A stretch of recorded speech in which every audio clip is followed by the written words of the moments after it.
விவசாயிகளின் நலனுக்காகவும் கர்நாடக வாழ் தமிழ் சொந்தங்களுக்காகவும் முதலமைச்சர் விஜய் யோசித்து செயல்படுகிறார் என்று தற்போது தாவேக தரப்பு தெரிவித்திருக்கிறது. முக்கிய செய்தியாக பார்த்து வருகிறோம். குறிப்பாக காரியப்பூனை திமுக என்ற ஒரு குற்றச்சாட்டையும் தாவேக முன்வைத்திருக்கிறது. விவசாயிகளின் நலனுக்காகவும் கர்நாடக வாழ் தமிழ் சொந்தங்களுக்காகவும் முதலமைச்சர் விஜய் யோசித்து செயல்படுகிறார் என்ற ஒரு அறிவிப்பை வெளியிட்டிருக்கிறது தாவேக தொடர்பாக. மற்றும் காரியப்பூனை திமுக என்று கடும் விமர்சனங்களை முன்வைத்திருக்கிறது தாவேக.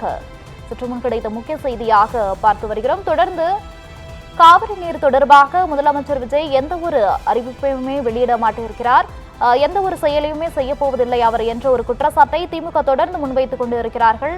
அந்த வகையில் தாவேக தற்போது அதற்கான பதிலை கொடுத்திருக்கிறது. கூடுதல் விவரங்களுடன் நினைக்கிறார் எமது செய்தியாளர் சக்திவேல் அவர்கள். சக்திவேல் வணக்கம். தற்போது காரியப்பூனை திமுக என்ற கடும் விமர்சனத்தை தாவேக முன்வைத்திருக்கிறது.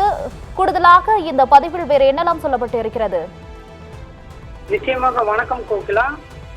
தமிழக வெற்றி கழகம் ஐடி விங் அபிஷியல் என்ற எக்ஸல பக்கத்தில் ஒரு அறிக்கையானது காவேரி நதிநீர் பற்றிய ஒரு அறிக்கையானது வெளியிடப்பட்டுள்ளது. அந்த அறிக்கையில் விவசாயிகள் நலனுக்காகவும் கர்நாடகா வாழ் தமிழ் சொந்தங்களுக்காகவும் யோசித்து செயல்படுவதுதான் மக்கள் விரும்பும் முதல்வர் நம் வெற்றி கழக தலைவர் தமிழ்நாடு முதலமைச்சர் அவர்களின் மக்களாட்சி உள்ள மனசாட்சி என்றும் குறிப்பிடப்பட்டுள்ளது. குறிப்பாக திமுக போல சுயநலம் கொண்டு தனி ஆர்வத்தனம் செய்ய துடிப்பவர் இல்லை எங்கள் வெற்றி தலைவர். தொடர்ந்து பல ஆண்டுகளாக ஒன்றிய அரசிடம் பேரம் பேசி பெற வேண்டிய இலாக்காக்களை பெற்று போதெல்லாம் காவேரி விவகாரத்திற்காக ஒரு மந்திரி பதவியாவது ஒரு நாளாவது உதறி இருக்குமா இந்த திமுக என்ற கேள்வியும் எழுப்பியுள்ளது. அது மட்டுமின்றி அத்தனை ஆண்டுகளில் ஒரு முறையாவது காவேரி பிரச்சனைக்கு நிரந்தர தீர்வு காண முயன்றிருக்குமா இந்த திமுக? அப்போதெல்லாம் பதவியில் ஒட்டி கொண்டு சுகம் கண்ட சுயநலம் இயக்கமாக இருந்துள்ளது இந்த திமுக என்றும் அந்த அறிக்கையில் குறிப்பிடப்பட்டுள்ளது. மேலும் ஆட்சியில் இருக்கும் போது சத்தம் போடுவது போல சவுண்ட் கொடுத்துவிட்டு மியூட் மோடுக்கு சென்று மியாவ் என்று கூட சத்தம் எழுப்பாத காரிய பூனை தான் இந்த திமுக என்றும் விமர்சனம் வைக்கப்பட்டுள்ளது.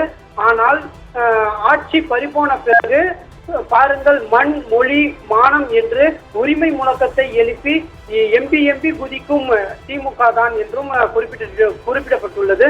எப்போதும் மக்களை தூண்டிவிட்டு குளிர்காயும் திமுக இப்போது எரிச்சல் மற்றும் விரக்தி மோதலில் அலறி அடித்துக் கொண்டு இருக்கிறது. கடந்த மே மாதம் இருந்து தனித்தன்மைப்படுத்தப்பட்ட கட்சியாக தவிக்கும் திமுக காவேரி விவகாரத்தில் கபட நாடகம் ஆடுவதை மக்கள் ஏற்க மாட்டார்கள். எனவே காவேரி பிரச்சனையில் முன்னாள் முதலமைச்சர் ஸ்டாலின் அவர்கள் திமுக ஆட்சி போய்விட்டதே, தாவேக ஆட்சி வந்துவிட்டதே என்ற வன்மமாக பேசாமல் மக்கள் நலன் சார்ந்த உண்மையை பேச வேண்டும். அப்படி அவரால் பேச முடியுமா என்ற கேள்வியும் எழுப்பப்பட்டுள்ளது. அப்படி என்றால் அவர் உள்மனம் முடியாது என்று தான் உண்மையான வன்ம பேச்சாக பார்க்கப்படுகிறது என்றும் அந்த அறிக்கையில் குறிப்பிட்டுள்ளது. போக்கலாம். தகவல்களுக்கு நன்றி சக்திவேல்.